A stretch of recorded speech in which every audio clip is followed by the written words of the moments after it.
Good afternoon. My Collaborative Teams Collaborate Live series is a 10 to 15-minute video conversation on Facebook Live and YouTube. It takes place every Wednesday at 1 p.m. Eastern Time, and you can either join us when we're live or watch it at your leisure.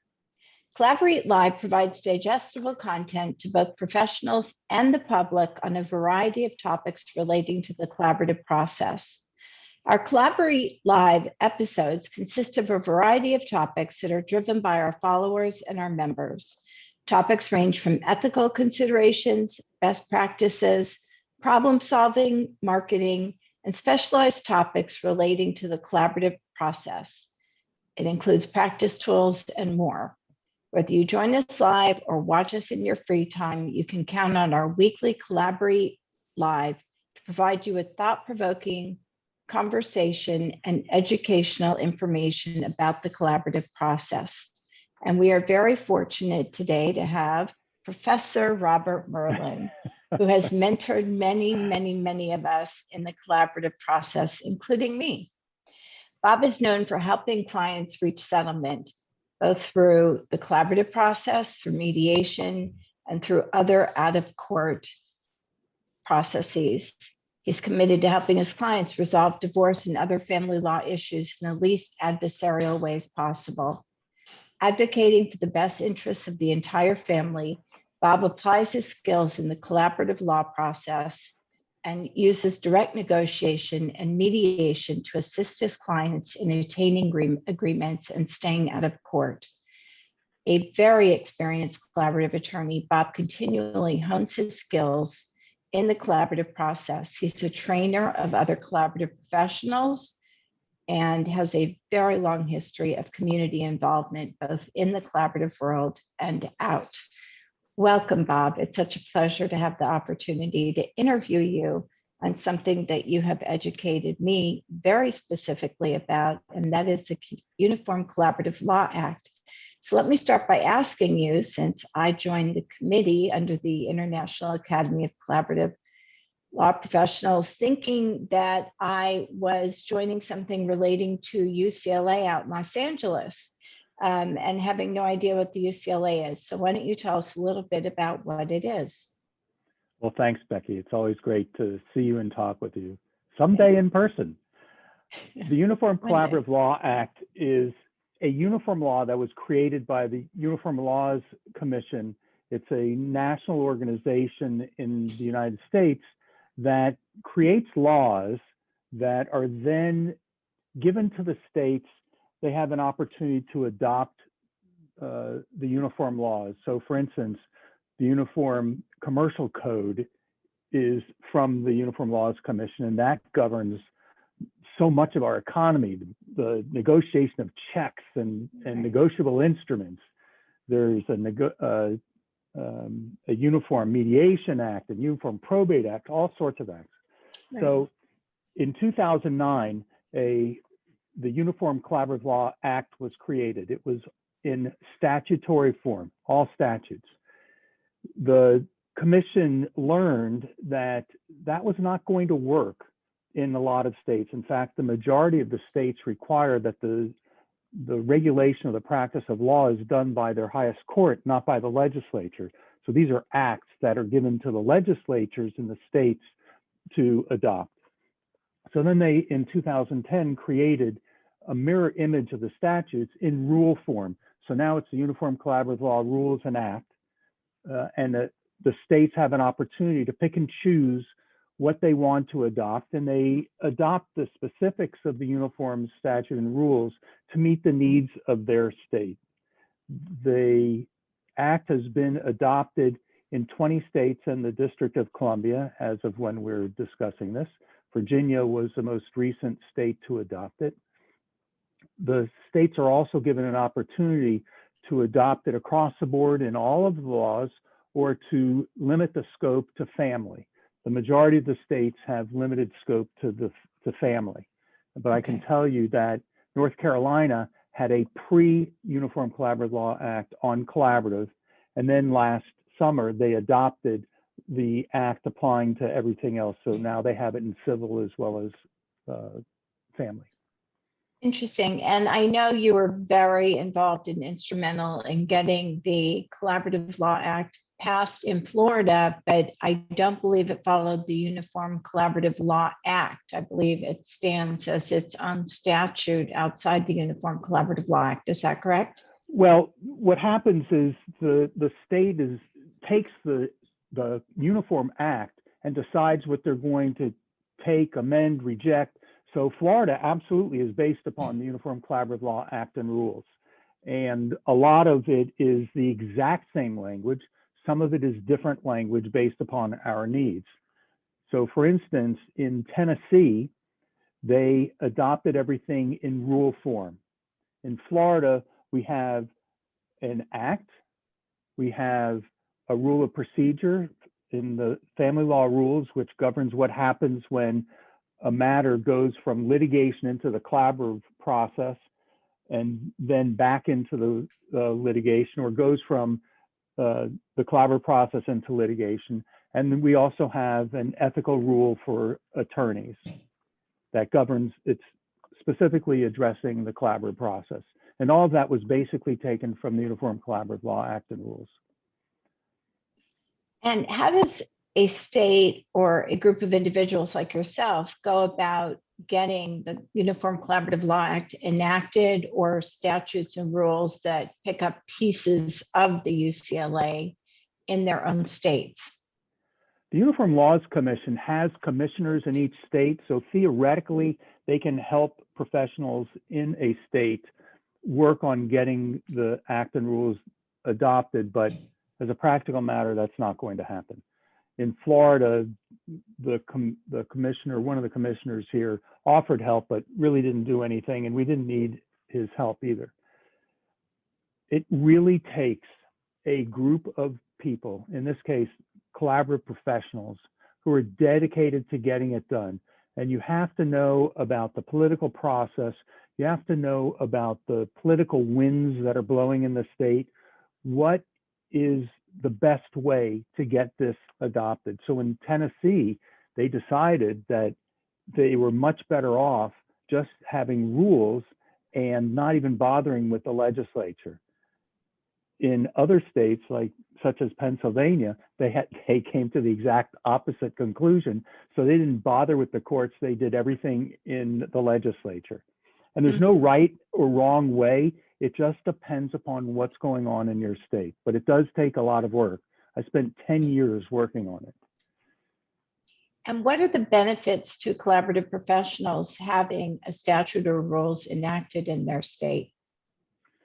It provides uniformity throughout the state and between states. So as we become a more global community, especially as a result of the pandemic and matters being handled virtually, we have interstate divorces and family matters. Maybe there's an interstate prenuptial agreement that's going to be handled collaboratively. So having the same rules and procedures in multiple jurisdictions helps it become a uniform process. In Florida, I can tell you that before the act was adopted, an attorney called me and said a woman called her and told her the following story. The woman said, my husband and I went to an attorney. The attorney said that she could use the collaborative process and help both of us. The clients were completely ignorant. Needless to say, one attorney cannot use the collaborative process for both attorneys. That is a violation of the Florida ethics. So they went through this process, signed an agreement, and then the woman got served with something that was filed in court by the attorney on behalf of the husband. And the attorney called the wife called the attorney and said, wait, what are you doing? You're my attorney. And the attorney said, no, I'm not. I'm your husband's attorney. Multiple ethical violations. That cannot happen under the laws now in the state of Florida. The Uniform Collaborative Law Act provides specifically that each party must have their own attorney, there must be a signed agreement, and there's a disqualification from representation in court should the process be terminated. Without these procedures and statutes, if a process breaks down, who's going to stop an attorney from going into going into court and representing a party when the process was terminated? I have two questions. First, for jurisdictions that have administrative rules relating to the collaborative process, how does having the UCLA or a specific statute and rules relating to collaborative law impact those freestanding, if you will, administrative rules that are in the county? So in Florida, there are a number of circuits that have administrative orders, and they were entered before the Uniform Collaborative Law Act was adopted. And they address basically the same rules and procedures that are followed in the act in Florida.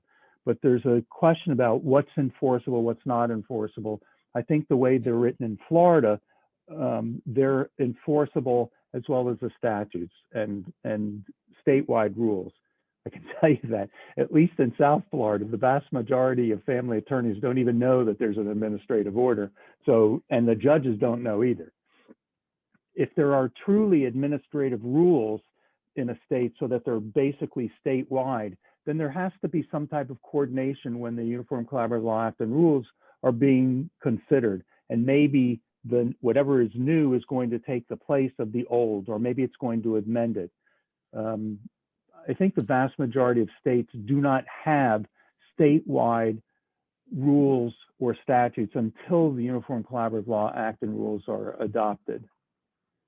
So two questions to follow up to that issue. Is it worthwhile in states where there are statutes or the Uniform Collaborative Law Act has been adopted? Is it worthwhile to even waste time trying to get administrative orders adopted by the circuits?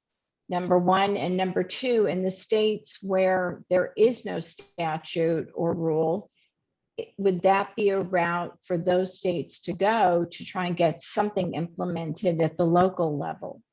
Well, I can tell you that in Miami, we talked to the chief judge about adopting an administrative order because there was no statute and the rules weren't adopted yet either. So at least in our jurisdiction in this circuit, there was a process that was supposed to be followed, and it mostly addressed what happens if a process breaks down and comes back into litigation, or if it goes from litigation into the collaborative process, how to stay a pending matter, et cetera.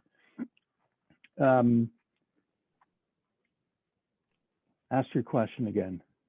I was wondering if for states that, well, there was a two-part, and then I have one more, and then we actually have to wrap up because we're reaching our limit.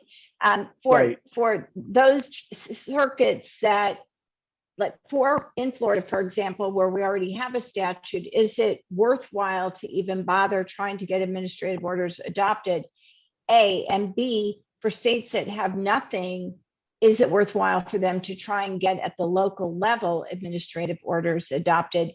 And then I want to wrap up with what do we have to offer through the UCLA committee of IACP to those states that need help getting it adopted?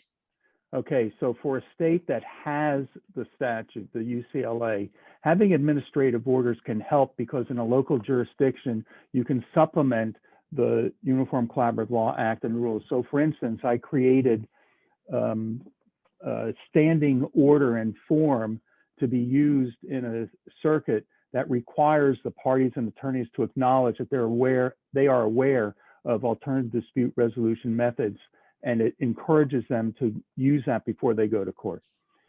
In states where there is no, the Uniform Collaborative Law Act and statutes has not been adopted, getting an administrative order may be the first step, and it may be much easier to do something locally than to do it statewide. You can talk to a chief judge and say, Judge, educate the judge. This is what the collaborative process is about, and sort of sell them on the benefits to the system, to the courts, of having certain processes followed.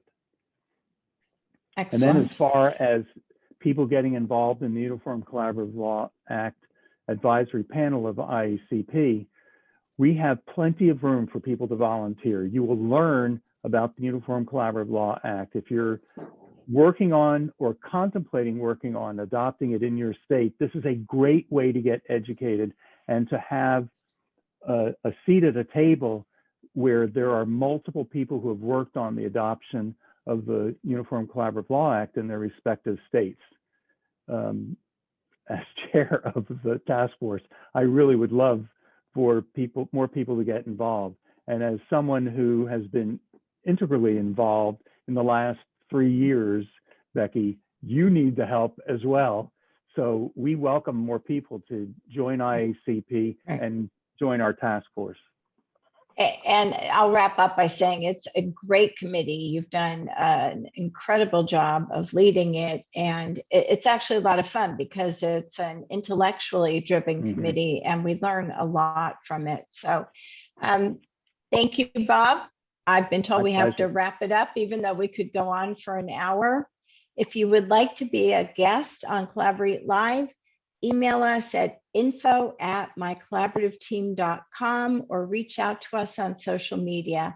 Bob, always a pleasure. I look forward to seeing you live since I see you on Zoom at least twice a week. All my best. Thank you for joining us today. Take care. My pleasure.